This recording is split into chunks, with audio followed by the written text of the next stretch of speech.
take a moment today to thank the boldness of our government and our shareholders. William Hamilton built his venture on the ashes of the Second World War. The copper mine he envisioned was ransacking the First Nations' ancestral territories, drawing the wrath of the local people. It definitely took nerves of steel to stay the course, despite all this hostility. Before long, in the face of William Hamilton's cold and uncompromising stance, the petitions and peaceful protests turned into sabotage, vandalism, and other criminal acts. The industrialists' private properties also encountered the wrath of the demonstrations. Carl Faubert, a veteran of the Korean War, was hired from Montreal as a private detective to shed some light on this whole thing. But at the end of his long journey to northern Quebec, the detective did not only encounter property damage, he also came face to face with the corpse of William Hamilton.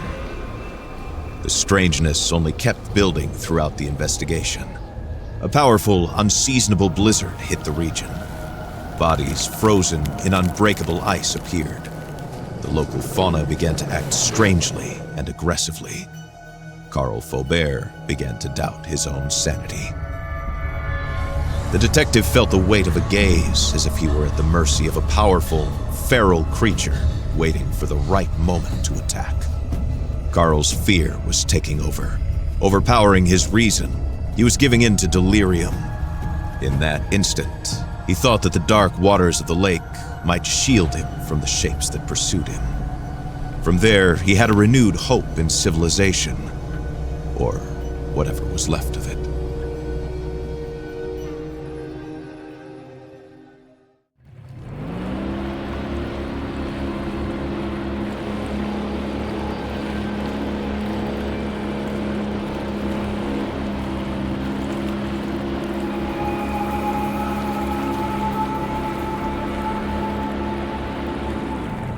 Carl knew that on one of these shores stood William Hamilton's lavish mansion, and there the detective had hopes of finding a way out of the area. A phone, a truck, who knows? Under the luxurious paneling and damask carpets, he might be able to find answers to his questions.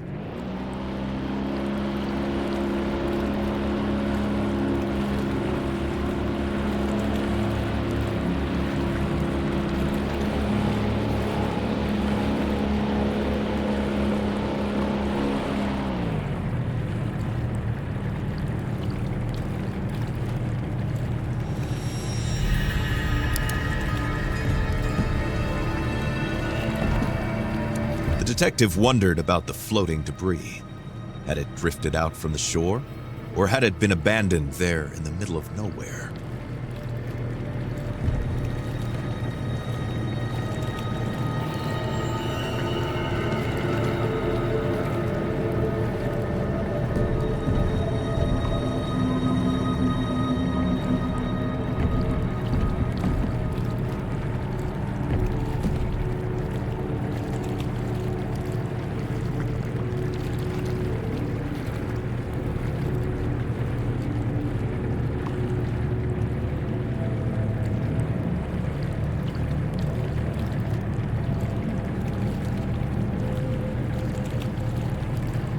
Carl saw a boat in the distance, clearly piloted by one of his own. Had he finally made it to civilization? His hopes were immediately drowned out by the sound of gunshots. Time to flee again, and fast.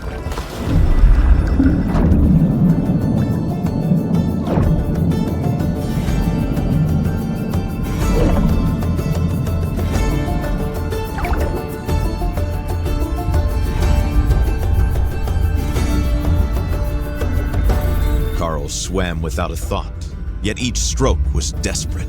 The icy water and his wounds made him feel weaker and weaker.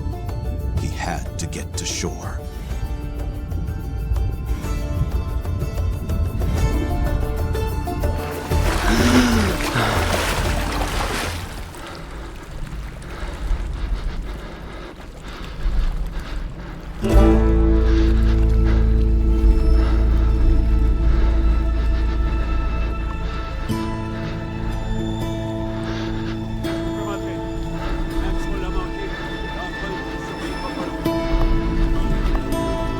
bleeding and the hypothermia were tearing at Carl's poor body. When he finally saw a light in the distance, he was filled with a faint sense of hope. Could it be a refuge?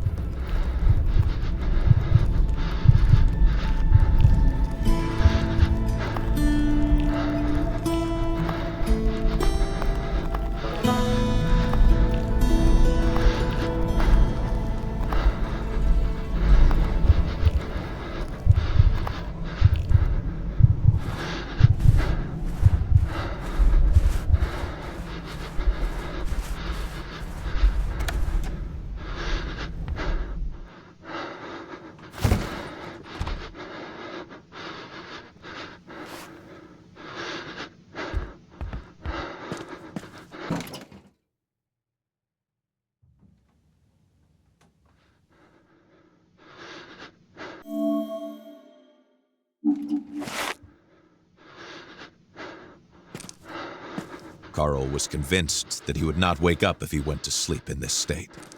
It was probably best to make a fire and take a look at his wounds.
Carl struggled to wake up.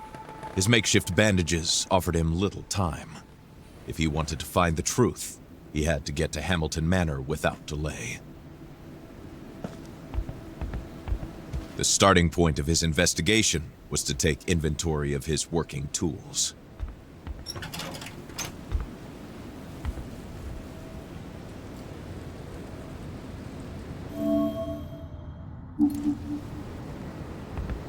The starting point of his investigation was to take inventory of his working tools.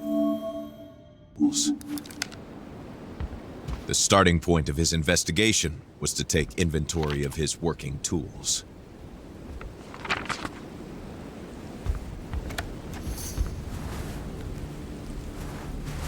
Carl left his refuge, knowing that he was headed to a more comfortable but otherwise ominous place, Hamilton's mansion.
Out of all of the animals in Quebec's fauna, the wolf was perhaps Carl Faubert's favorite. Its nobility and beauty were matched only by its ferocity and intelligence.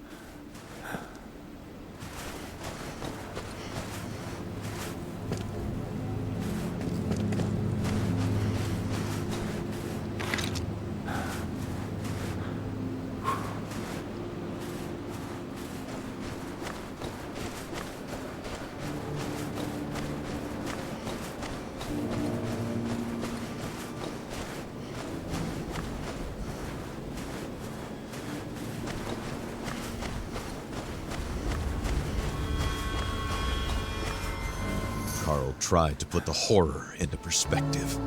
Accidents happen, and in the inhospitable far north, it happens more often than not.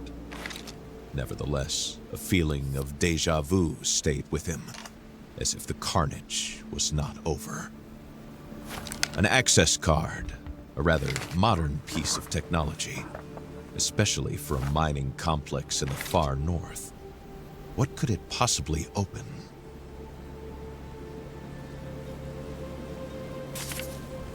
What were these mysterious fragments, and why was there a warning about the Brume? This letter raised more questions than it answered for the detective.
This was the mansion of the late William Hamilton. No doubt about it. There was no other rich industrialist in the area to have a sumptuous mansion built in the middle of nowhere.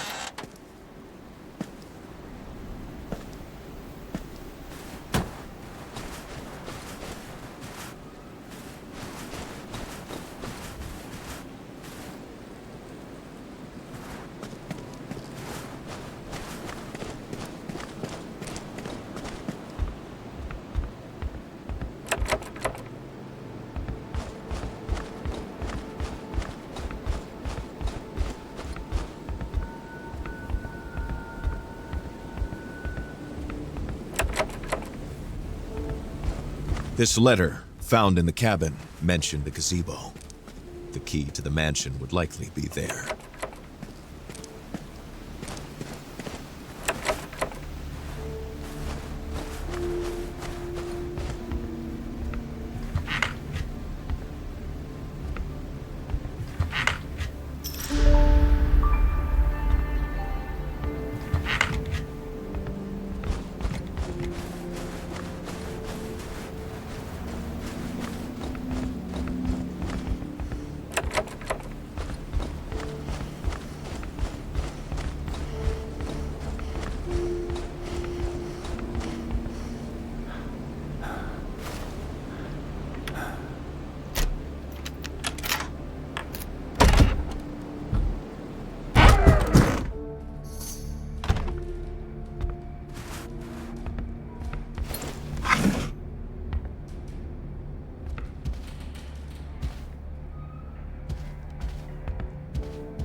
Added to the mayhem was violence.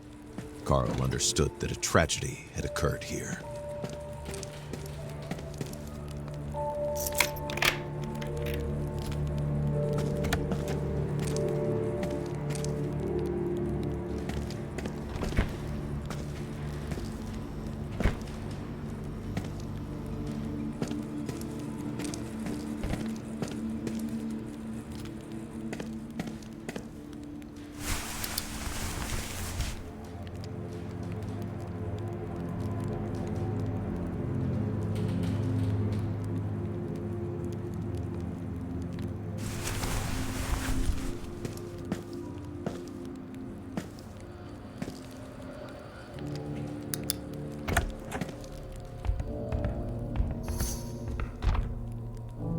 From a simple case of vandalism to a mysterious murder, Carl found himself right in the middle of a battlefield. What could possibly await him now?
feel his muscles weakening, his breath wheezing, his body going numb. What was happening to him?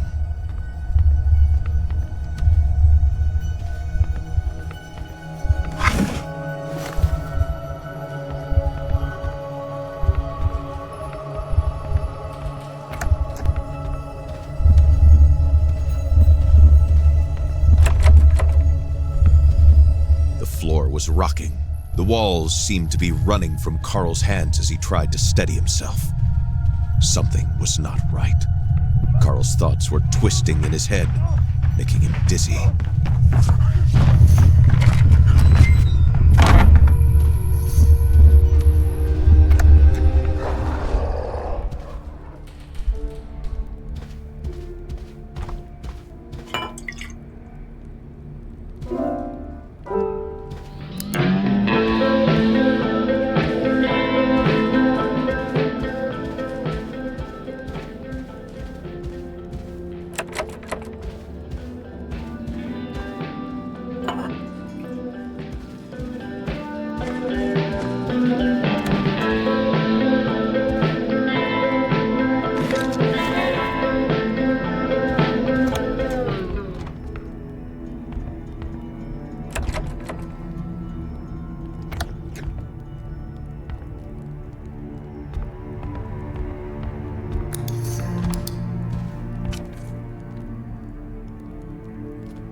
Seeing the condition of the ceiling, Carl was startled.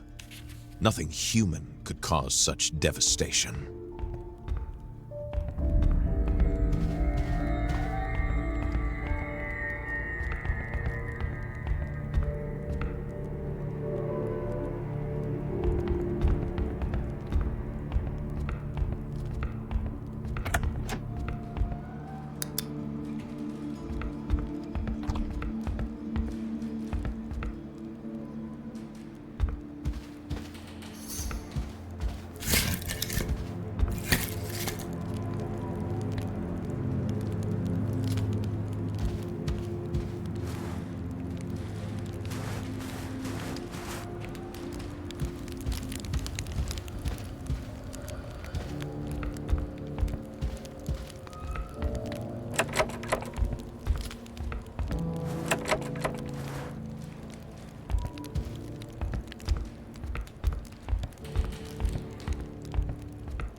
Struggling to move forward.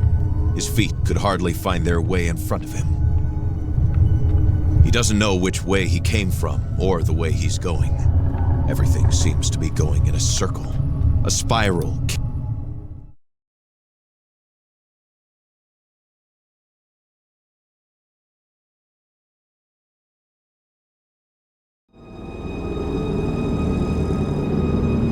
Carl suddenly feels like he's waking up, but inside of a dream.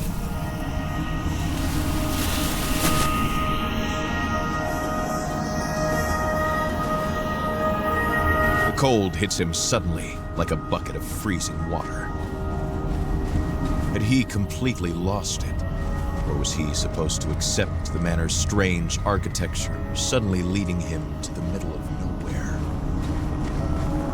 These imposing structures seem to come from the depths of time, or from the moon landing, or even from his own mind, clouded after an afternoon nap.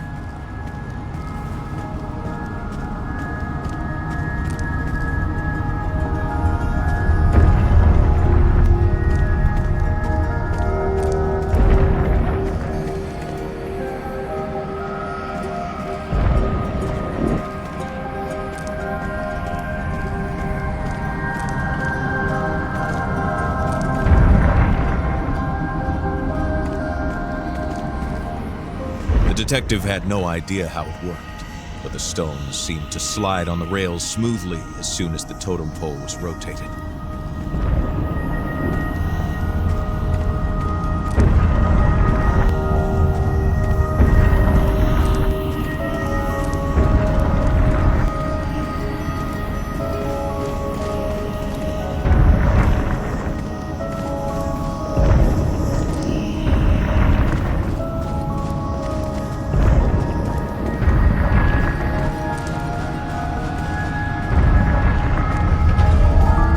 not know how or why, but Carl sensed that something in this game had been completed, and now they wanted to lead him to this cabin.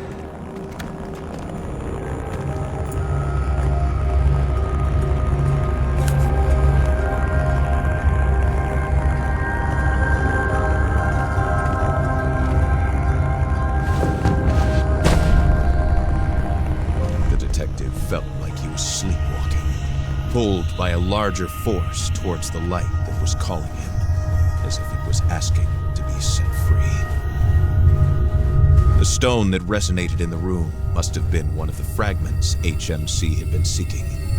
If he isolated it, Carl hoped he might come to his senses. The pulse of the stone invaded Carl's mind, and he felt a strange, dark presence take shape near him.